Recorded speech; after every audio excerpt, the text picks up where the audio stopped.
Hope you're doing all right, and I hope you enjoy this video because this is a watch which has now been released, and very successfully so, on Kickstarter. There will be a link in the description. I requested to see this watch because I'd seen a few other reviews and I thought, I really like the look of that, and I really want to find out more, not just about the watch, but also the brand itself. Because when you buy a watch from a micro brand, you're not just buying the watch. There is a story behind it, and that's personally part of what I enjoy sharing with you guys, because that can actually sometimes change the perspective and how you would interpret a watch, because you can get some idea of what can inspire the design and the whole point of the brand itself. And that's where Wicked comes in. Wicked, I used to be a bit silly and think oh, Wicked, that's to do with people who say that's cool, that's wicked. It's what the youth say, innit? But this has nothing to do with that. It's not wicked, bruv. It's wicked as in from a wicked time in history. And that's what I'm going to go into a little bit more detail to give you an idea of the area in which the creator of this brand is from. There was a time when there was lots of witch hunts and many thousands of people were brutally murdered, effectively, due to people believing that they were witches and involved in evil deeds and witchcraft. And that made me look at this watch in a different way, and that's what we're going to cover in detail later on in this video when I do my thoughts and opinions. But first, before all that, I'm just going to share what you need to know about the stats and specs, not just of the watch you're seeing, but how it's evolved and changed with the actual watches you can buy and invest in on Kickstarter. And then you're going to find out how healthy the movement is in this, and this incredible lume. This is game-changing, if you will. They've done some real clever stuff. It's Swiss, lume cast, oil-filled ceramic, incredible depth and long-lasting ISO-tested lume. And I'm going to do a side-by-side comparison with my best watch I own in my collection, a Swiss Oris Aquis with fantastic BGW9. So you get to see how good that is. So there's lots of interesting little things to cover in this review. And if you watch this entire intro, you've hopefully got a good taster of what's to come, and look forward to it. So I hope you enjoy what I'm about to share with you. I'll see you in a moment.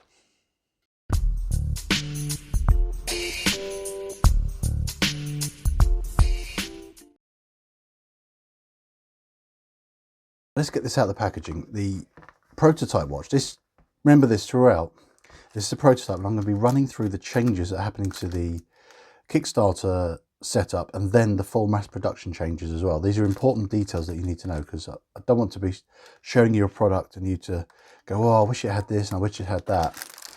And then you realize it will have this and it will have that. So this is an interesting takeaway. It's the first prototype watch I've ever seen, been able to have the fortune to have a look at, because I think this watch is fascinating for a multitude of reasons. So yeah, this watch roll is gorgeous, really nice leather, and the mass production model is going to have a brown vintage leather roll, but the Kickstarter one, you're going to get a custom pouch. There's a few little changes there, but also this one comes with a nice nylon strap with bronze buckle, etc., and fittings. But the production model is going to have a gorgeous, genuine rubber strap. Got a nice stubby 46mm lug to lug, chunky 13.7mm height with domed sapphire, includes that, but it doesn't protrude from the height of this bezel edge. Then you've got the cases 40mm. Then you've got a nice screw down crown, 200 meters water resist. All the text and all the watches are going to be white instead of, on this is currently gold. And the logo is going to change on the mass production one. It's going to be a W instead of saying Wicked. So there's lots of little tweaks coming along the way. And also bear in mind, this bezel, to help with legibility for showing incremental time change of what's gone by, there will be the little extra lines here in the bezel insert. And if you go for this forged carbon dial, there's a no-cost optional extra if you want it. On one of the models, you can get it with the forged carbon bezel insert. So I think the movement in here is an NH35. You can also get it with the STP1, which is the Swiss-made movement. It's a high beat movement. That costs more. So give you an idea of prices, what you pay for.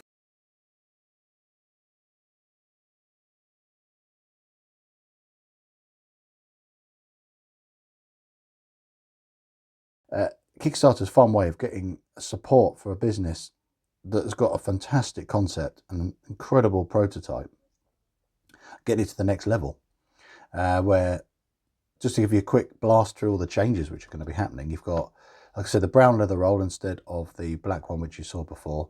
They're going to hone the case quality, which is the CUSN 8 bronze. That's really nice. Patina's up beautifully. That's going to be just tweaked a little bit more. I think the quality of it already is fantastic. Even as a prototype, it's got really nice smooth brushing, and it's everything. Its fit and finish is fabulous. There's no wobble in the bezel and things like that. They're going to hone it some more. The hands will be changing because the hands are okay on this. They're not the greatest finish, but they're going to be honed even more. The brushing is quite coarse on there. That's going to be honed and refined even more. There's going to be a custom fit solid end link with natural rubber strap instead. Yeah, and the text is going to be white instead. So I'm just turning over my notes page. You're going to have more O-rings in the crown for even more increase in water resistance. You're going to have, instead of these screws for changing the straps out, you're going to have just your regular drilled lugs and spring bars. So much easier. So again, I can see why they changed that, because that's too fiddly for your average customer, I think. Then you've got, like I said before, the minute track on here, this part of the bezel, change of the logo, and blue AR on the NH35 models, as you see here, but clear AR on the Swiss models. And then the carbon dial version, as I mentioned earlier, can have carbon, forged carbon, like you see on this dial here, lume insert. And they're all still going to have this lume cast. This is X1 premium grade 100% super C3 Luminova from Switzerland. And it's effectively one of those kinds of application of lume which previously were only seen on watches from Panerai, for example, and they're very expensive watches. So this is the first affordable watch in this price bracket that comes with this application of lume. And you'll get to see a lot more details about this lume coming up. Well, I think I've given you, I've tried to fly through this. There's a lot to discuss, not just the spec of this watch, but how it's changing. So you've got an idea of like this 120 click bezel, what lume you've got, the movement options, domed AR crystal, all that stuff. I've pretty much covered that now. So let's move on to how good is the movement in this exact model, and effectively after that it's going to be seeing the incredible lume. You're going to see this outdoors to see how that incredible forged carbon dial plays with the light. And then we'll move on to my final thoughts and opinions. So stick with me, guys. I'll see you in a moment. So as you can see here, it already says plus 16, but that has fluctuated quite a bit. It said plus 5, it said plus 13, 15, plus 17. The beat error is not great. Anything over 0.5 is deemed it's not quite right. Ideally, it should be 0.0, zero beat error, but there is a little bit of an issue there. And the amplitude's okay. Fairly similar amplitude reading on a lot of other NH35s I've seen. And I've correctly set the lift angle at 53 degrees. This is a static test. I've tested it in 4 positions and it's running okay, as you can see. But this watch movement's been around the houses a bit in this watch with a few different reviewers before me and things like that. Now you know how good the movement is. Let's see that glorious lume.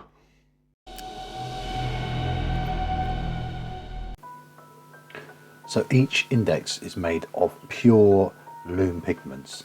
It's 100% solid, formed lume, and it's not just any old lume. It's 100% Swiss Super Luminova C3 superior grade X1. So that is the good stuff. So how good does this compare to an actual Swiss watch, which costs a lot more? So here it is, side by side. Same, this is 20 minutes sped up to 20 seconds. You can see how well this Wicked holds out against my best watch I've got, which is the Oris Aquis on the right. As you can see, they're very, very similar, almost exactly the same. This is only 20 minutes, but what a cracking start.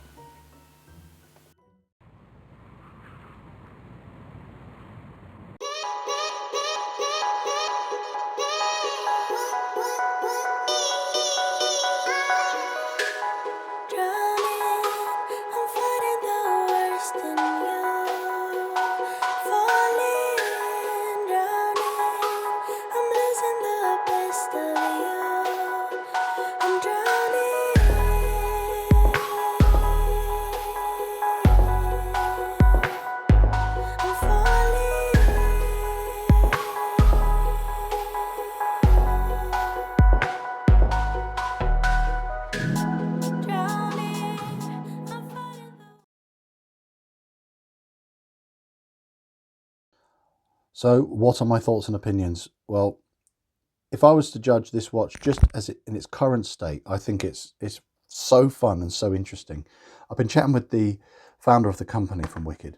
What an interesting person. Cultured, travelled, educated, so much knowledge, and really fun person to interact with, because they have got so much clever inspiration behind not only the name, linked with a wicked time in history when there was the witch hunts. And he was saying in the river, there's a bridge in the town where he lives, where there's a plaque sort of reminding people of the terrible atrocities that happened there, where they used to dunk and drown people in there that were accused and charged with witchcraft or evil skullduggery. And they were, it was brutal times.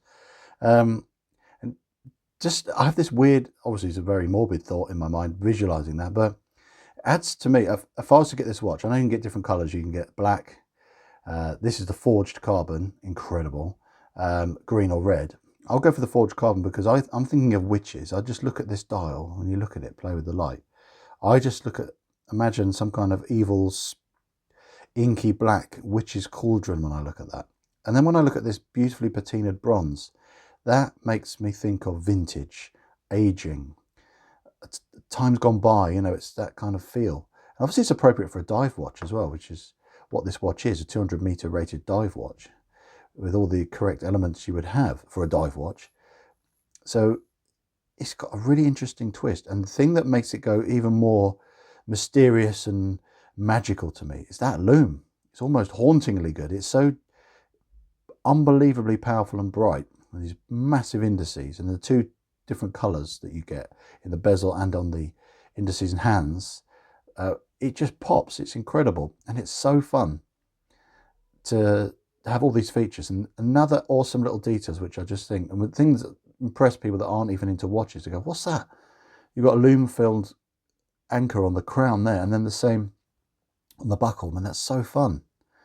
It's just these little details which I really like, because I'm a quirky guy and I like watches that have something that just adds a bit of difference. Some people will criticize and say, oh, that bit's too weird, that bit's too ugly.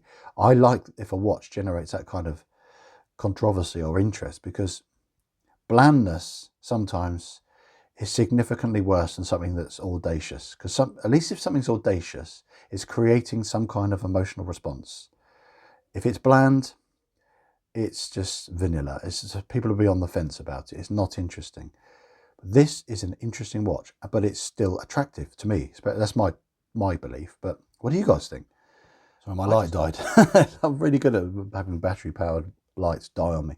But I'm so excited for all the changes that are going to be coming for this watch, even though I like this watch as standard. The things I'm not so keen on really are things are already changing. I think the date wheel is going to be changing.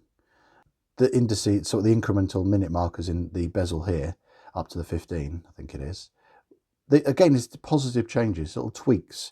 The logo, I like it in this colour, I like that it's that, it sort of works with the bronze, but I can see how it could get lost a bit there, and white to help it stand out. I think it'll work with the rest of the colours on the watch, so I think it's a good idea. I love the idea of having a forged carbon bezel insert. That for me, oh, I can't wait to see that with the forged carbon dial as well. And to have the ever reliable movement in here from it, I don't think I'd bother with the high beat movement one. I would enjoy all these quirky features, like the carbon, the bronze, and the fit and finish, and the story behind it, and save my money and get the NH35 powered model. I think that would be exciting for me. But it really has, even though it's a bronze watch, it's not too heavy. It doesn't feel heavy on the wrist. It's a good size, quite thick. I'd say I would prefer if this watch was a little bit slimmer, but then I think the thing that adds the height to it, when you look at it from this side, is the bezel insert. It's quite rounded. It's not flat, but then that is part of the design character of this watch. I'm glad it does that, because it's got the domed bezel insert complementing the domed sapphire, so they work together. You've got nice soft edges everywhere. It's quite rounded and it's not got any hard edges, so it feels like a nice, comfortable, smooth design to wear on your wrist as well. Nothing too aggressive. Almost looks like something you would find in an old antique shop in some creepy part of town, and you go, well, that's an unusual looking watch. But then it's got crazy super modern looking features, like ultra lume and the forged carbon dial. Very fun, very interesting. So cracking start from Wicked. I look forward to seeing how things develop, and I wish continued success for them on their Kickstarter campaign and seeing their products develop over time. There's things like titanium being thought of, Damascus steel, 904 steel cases, changes in the watch overall, lots of tweaks. There's lots of exciting things to come. So I think I've covered everything. I've tried to give you the best idea of what I was excited about, wanted to share with you guys, what I learned from doing my research on this piece, which I haven't been paid to do this video. I've simply just interested, and I wanted to share with you my interest in my research. And now I'm going to send this off to the next reviewer. So I'm sure they'll enjoy this piece as well, just as much as I did. So I look forward to seeing you guys in the next video. And if you've enjoyed this video, don't forget to like, don't forget to subscribe, and I'll see you in the next one. Bye for now.